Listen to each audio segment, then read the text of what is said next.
Thanks for tuning in again, everybody. We're back with your favorite podcast, Luca's Tigers and Bronze. Oh my.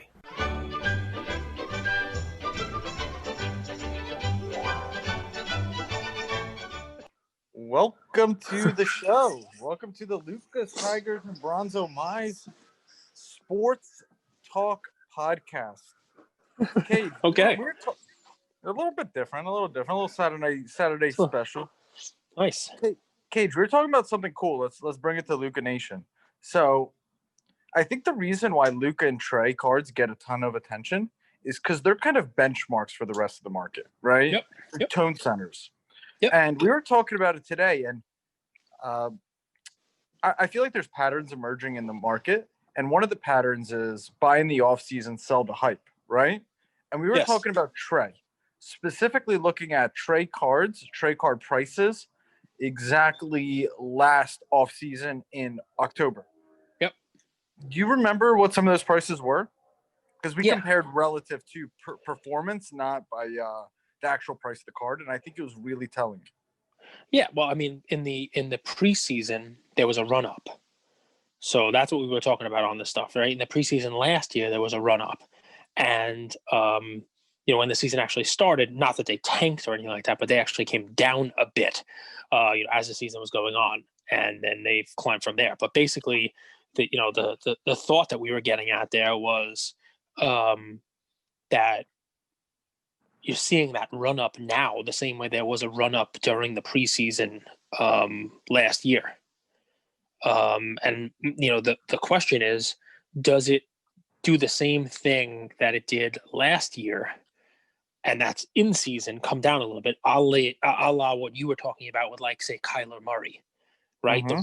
The run up was huge, in the beginning, right? The run up was big there before the season started, and he started to perform, but the cards came down. So, I mean, let's give it some actual numbers, right? So I like to look at, auction numbers, right? And we were talking about, what the thing was selling for in, say, October, November of last year, right? So, I mean, that's what we're trying to look at, right? So let's call it like Halloween of last year. There were auctions for this, and the card was selling multiple auctions, 560-ish, November, 587, 582 in November. So talking about getting to almost 600. We're talking about now the Trae Young 2018 Prism Silver PSA 10, right? But then you notice, even though it was close to 600 at the time, end of November, $500. December 16th, $473. Multiple auctions selling for $473. December 22nd, $400. December 22nd, same auction, PWCC, which you could try to say maybe higher, $380, $404, $380, $388. These are all in season now, right? Mm-hmm. In January, $408. Right? So and then look, it starts to go back up in February. It starts to go back up, but I mean, it does not ever get to the $600. And then what's weird is in February it starts to kind of go back up again. Then kind of COVID happened and it starts to go down again. So that's a little bit of a blip, But yeah, I mean, if you just look at that small sample size, right? You look at the small sample size of preseason, and then when the season's actually going on. And Trey wasn't doing anything wrong during the season. He was doing fine and putting up numbers, but there seems to be that kind of... Go ahead. Trey, his first two games last year, put up 38, 39, 25, 30, 35, 42, 31, 37, 49, 37, 39, 30. And this is all before December. Yeah, so I mean, look, obviously the guy was pretty good, but the thought, I guess, is, his cards actually, they come down. I mean, they come down a little bit in season, and who knows why that is? Who knows if people start looking at other things? Actually, my play today is a kind of a play off of this, right? But go ahead and finish your point up. Your point being what? That people should be looking now a little more carefully at Trey. That right now the price is so high because of a FOMO.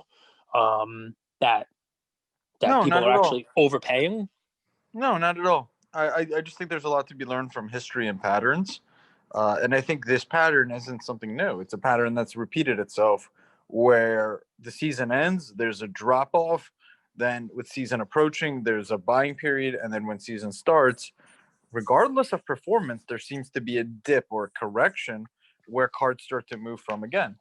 So I think it's just a free piece of information that go back and look at historical data, not just on the card prices, but more on the card performance. What is the percent change, right? Love it. I think that's super helpful. I'll roll it right into my play because I will tell you guys what I'm doing personally. Right. So I've sold Trey Silvers. Haven't sold all of them because I'm still a believer in him, but I sold Trey Silvers. And I am doing exactly what Andrew is saying. Now, the Trey market, if you look, it has some peaks and some valleys, but it is, pretty steady up, right? So I kind of like that, right? Take some money off the table, Remember, I bought these things, 400 and change. So, my multiple is already in. I make money on these things. Yeah. But and I actually bought 3 of these. I'll tell you the price. I bought 3 of these within the last hour, and I'm going to try to look for more of them. It's one of the plays that I already kind of gave you in like a multiple baseball play, but very soon we'll be in the same boat that basketball is in now, where the prices are going up and people are trying to grab their guy before the season starts and before that guy kind of goes off. We'll be there with baseball. But nobody's looking at baseball now because everybody's looking at the basketball run up. Everybody's watching, football, and no one's looking at baseball. And there are not. I'm not telling you to go out and buy a million baseball guys, right? There are only a few baseball guys I would even tell you to potentially consider putting money in. But I'm going to tell you right now, I just picked up 3 at $125 each. Acuna update rookie cards, PSA 10s. Wow, 125. 125. Yep, 3 within the last hour today. Right, so 100 and a quarter each for 3 of them, so 375 total for a pack of 3. So I am taking, $2,000 in change, right? Let's call it $2,500, and I'm going to use that one Trey sale and buy 20 Acuna update PSA 10s. You're And basically trading. You're basically trading with a delay. Yep. Yeah, it's a trade. It's 100%. It's a trade. If there's somebody out there who has 20 of those Acuñas and wants a Trey Silver instead, go ahead and send me a message because I'll do it again. And it's not because I think Acuna is going to be the greatest baseball player of all time. I do. I think he's going to be fantastic. But I think that if I may sell those cards before he even sets foot into a game, I think when February rolls around and people start talking about spring training again, and basketball is in the middle of its fun. I'm going to be looking at people trying to accumulate Acuna before the season because people are going to be talking about him having a full season and maybe hitting, maybe going 40-40 because he's actually going to play enough games to do it, So Let me right give now, no some one's people. looking at it. You Go know ahead, what's please. interesting? Mm-hmm. So, like when we see a card like a Trey Silver go from 2,000 to 3,000, we get pretty excited, right? Like people start to notice. That's a 50% appreciation, right? Yep. But if a card Acuna goes from 125 to 190, that's also a 50% appreciation. Yep. One is a little bit more under the radar than the other, but the returns on paper are going to be exactly the same. I like to live under the radar. That's where I like to hang out. So I just think it's just interesting to think about. And Trey's going into season, he's with the hype. Acuna, out of sight, out of mind. It's a long time before next April, so it's a good time to buy. It's the patterns that we keep speaking about, Cage. Yeah, I mean, listen, April's when the season starts. Season started in March. I mean, it sounds like it's a far way away, but I'm buying these things in November into December to sell in February, maybe beginning of March. I love it. I got a really funny message I wanted to touch on because I feel like a lot of people think like this, but I just want to extrapolate it and let you know when I get a message like this is where I think about. So the message was like, "Hey guys, love your podcast. New listener, keep it going.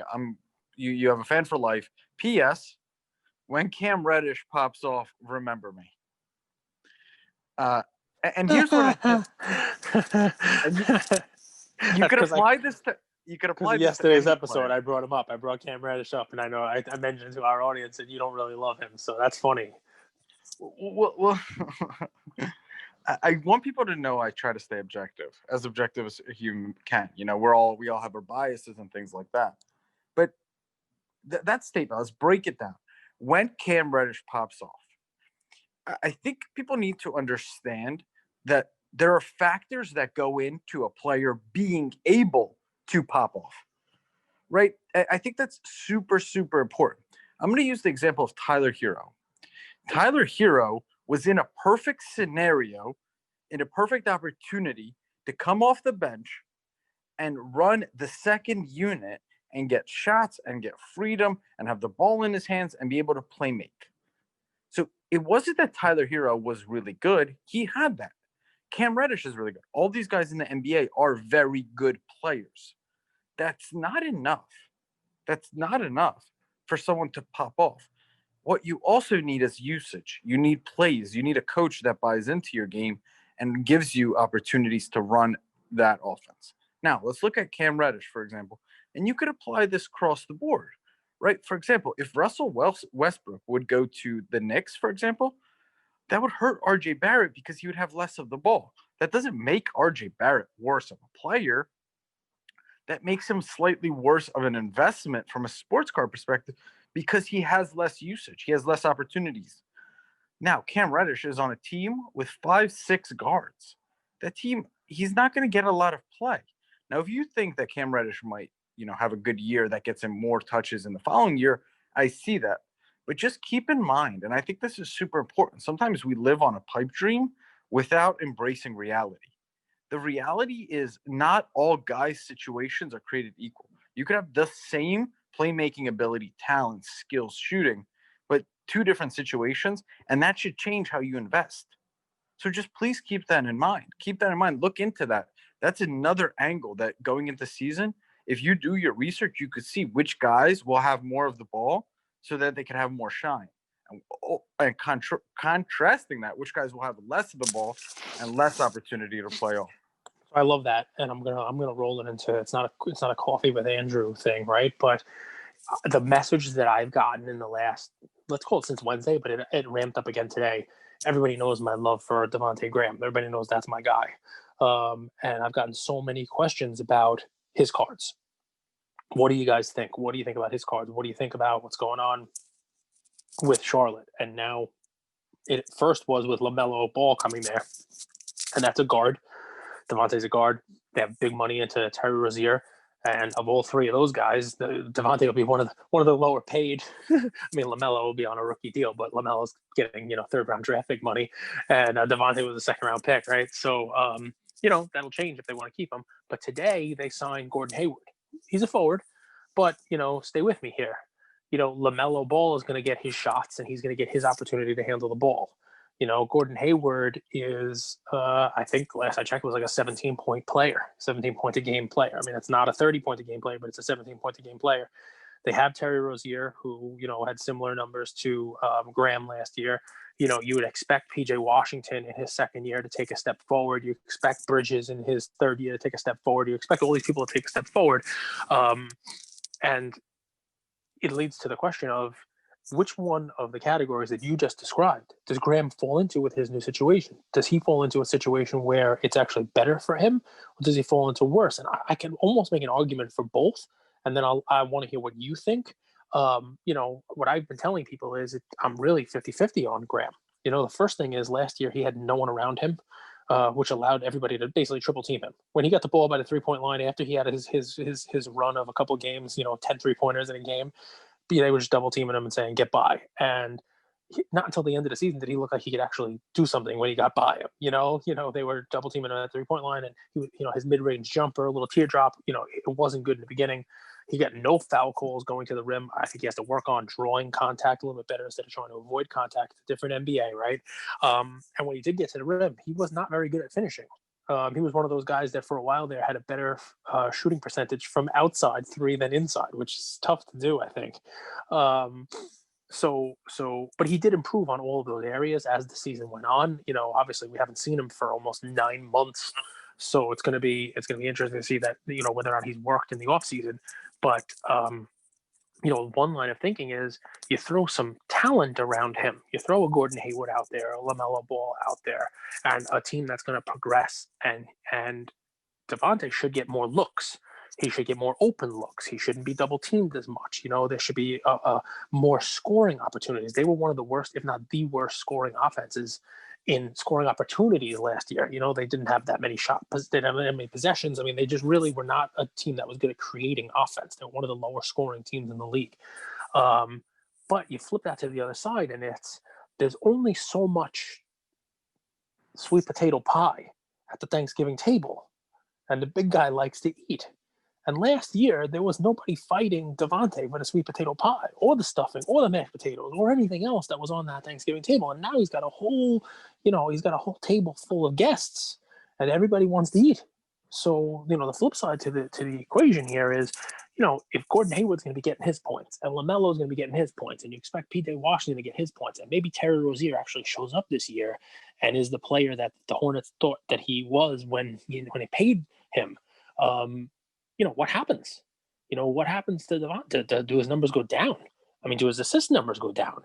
Are they not going to have him run the whole offense? I've already listened to conversations, with his coach where they talk about running a 3-guard offensive set every once in a while, and that, they don't have a specific player bringing the ball up. Where if you watched their offense last year, if Devontae was in the game, he brought up the ball and they ran the offense through him. So is he going to be in the top 10 in assists this year? I don't know. I mean, you would think maybe his numbers should go up because they're scoring more, but maybe his numbers go down because they're going to have other people get. I really don't know what the answer is, but I will say this. It's pretty incredible to see that they just locked up $30 million a year for 4 years in Gordon Hayward. They have money locked up in Terry Rozier. He's a tougher guy to trade. Devontae, he's eligible for an extension now.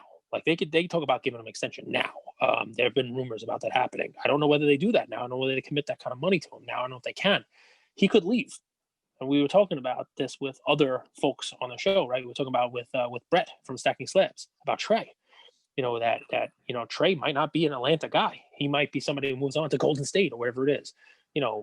Is Devontae that type of player? Does he move on and you buy his cards not for this season, but you buy him for when he moves on to someplace else? Honestly, I don't know, and I try to be as honest with you guys as I can and let you know, inside the mind of Cage. But again, I want to hear your thoughts on this because you're the basketball guy. I think I might actually start selling some Devontae stuff, and I'm trying to be as honest with you can. I'm leaning that way. This is how Cage works. He has a conversation within his head, and he talks himself in and out of investing. Pretty much, a guy within a conversation. Pretty much. Poor Andrew has to deal with this literally every single day. I do want to hear what you think. But go ahead. When I think of buying a player is like you're making a bet on him, right? Yes. So before you make a bet, and when you're doing sports betting, like you look at a multitude of factors. For example, Drew Brees is 9-1 in his last 10 home games after a bye. That's a factor, right? That's just one point that makes you lean and feel more comfortable about the bet, right? With these refs, they call a lot of pass interference. The Saints throw the most balls, another factor. And then you list these factors, right? Like, hey, they're playing a team who has a horrible defense against the pass. Saints are the best against the pass. Another factor. Now there's 3 factors pointing to this being a good bet, right? Yep. The same thing applies here, in my opinion. So the big difference, and before we get to speculating, I want to touch on the factors. The big difference here is, and from what I've seen, is Devontae's the number 1 option, where Cam Reddish in this scenario, or anyone else, I would actually say Terry Rozier, is a 3rd or 4th or 5th or 6th or 7th option. When you bring in guys like Gordon Hayward on a big contract that are going to get their minutes and are going to get their shots, they wouldn't have signed that contract otherwise, especially in the first half of the season. When you bring in Melo, who, this is the NBA, this isn't football, right? They're not gonna sit Tua behind Fitzpatrick. They're not gonna sit Melo. Melo's gonna get his 20, 25, 28 minutes a game.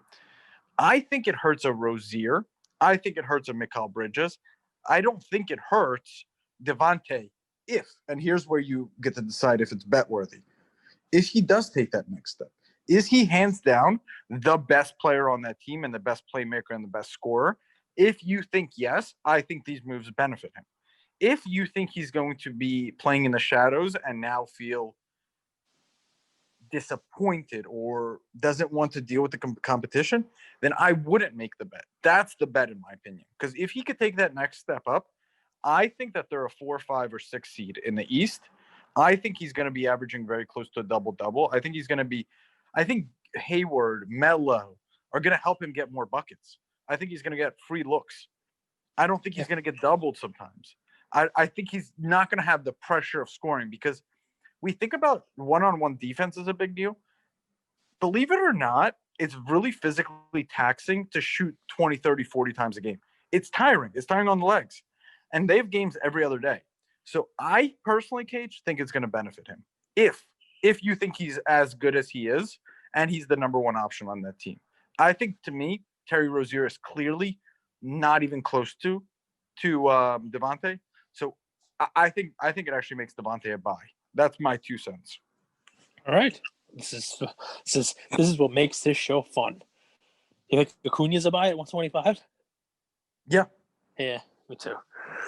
Me too. Well, what makes that play hard? The question isn't is Acuna a buy at 125? Is do you have the liquidity to hold out until April? Yep. Because believe it or not, there's a lot of young kids in this game. There's a lot of people that aren't maybe financially responsible. That's a big burden because if you're sitting on that 125 and they drop to 100 in the dead of winter and you need to sell because you need that money now, well, now you lost a good amount of money. You know what I mean? Yep, you're down 20% on your card. I hear you. Yeah. Can I get you're gonna hate me, but my play is super, super basic. Why would I hate you? Sometimes basic's the best way to go. Erling Haaland. So he's Like it. He's a monster. Dude, we haven't given a soccer play in a while, so I love it. Here's the thing. I don't know the soccer market well enough to know if you buy his Panini sticker or you buy the Topps Chrome or the Topps Finest. I don't feel confident enough to give a play. But if I was deciding between Reina or João Feliz or any of these other kind of prospects, to me, Erling Haaland he just scored 4 goals today. He plays for Borussia in one of the toughest divisions and toughest leagues in the world, and he's 19, 20 years old. To me, I think he should be priced near Mbappe. The thing is, he's not going to have that national team success. But I do think he's worth looking at, and I think he's worth looking at it from this standpoint. I wonder how much players' cards appreciate when they get bought by a huge club. It's no question in the next 12 months he's going to get bought by a huge club. That's what Borussia Dortmund does. They're a feeder club. Like they just I don't know how they keep churning out amazing talent because they never really win anything, but they're always like right on the cusp, and they always have these amazing players.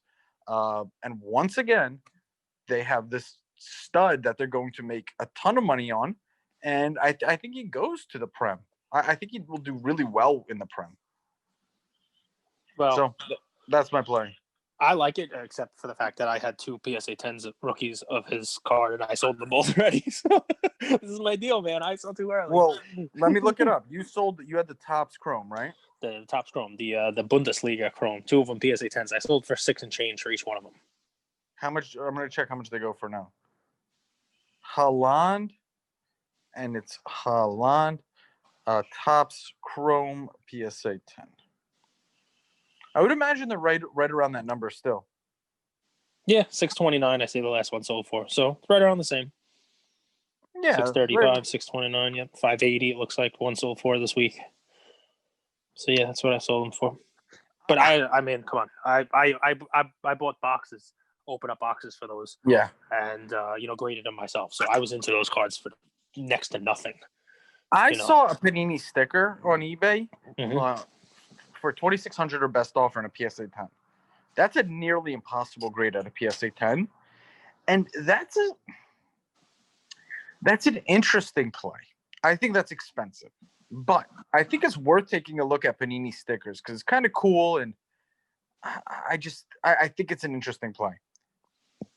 So now I have a question for you. And sure. I want to throw it out there for our guys.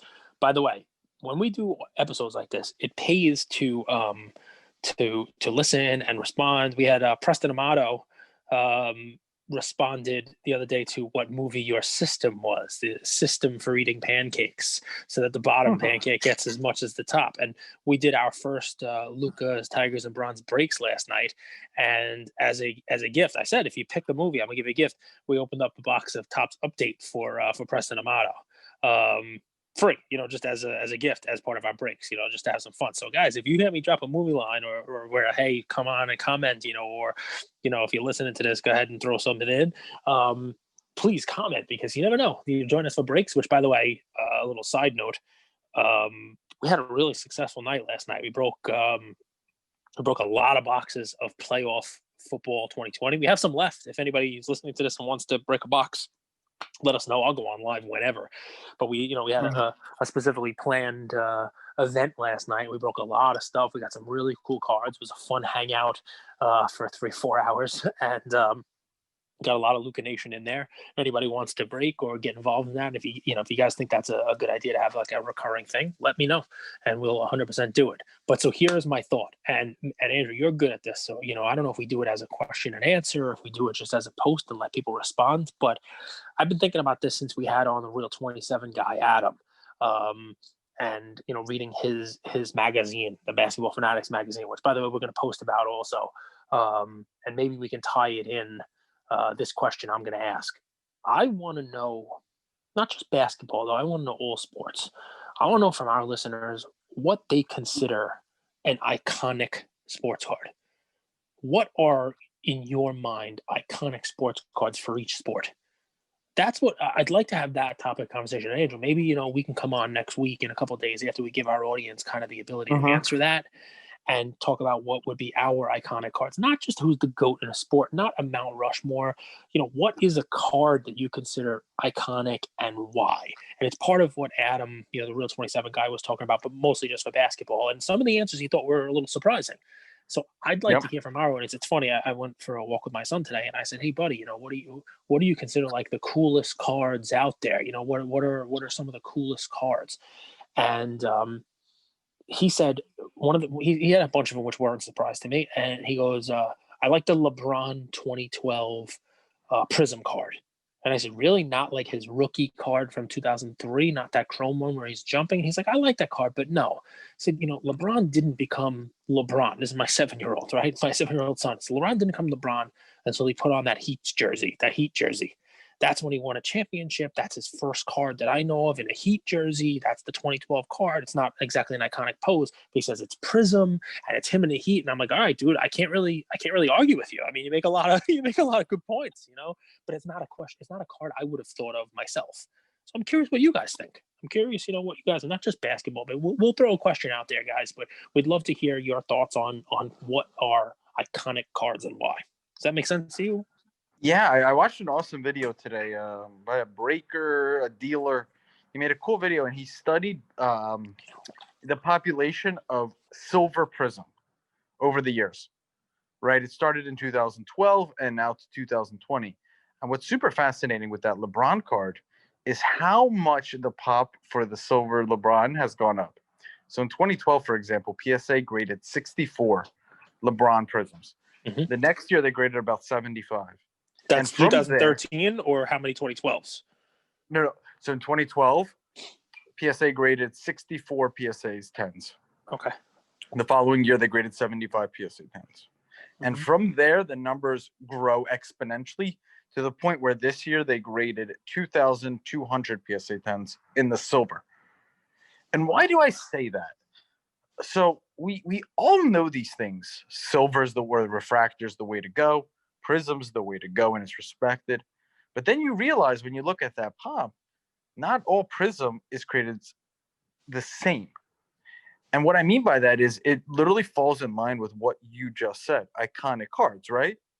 So those early day, like, for example, the Giannis Prism Silver, that's a much more iconic card, in my opinion, than some of these cards in the later days because of how few and how condition sensitive they are. So just something that I've been doing a little bit of research in is how the population has increased from 2012 to 2020 in the Prism refractors.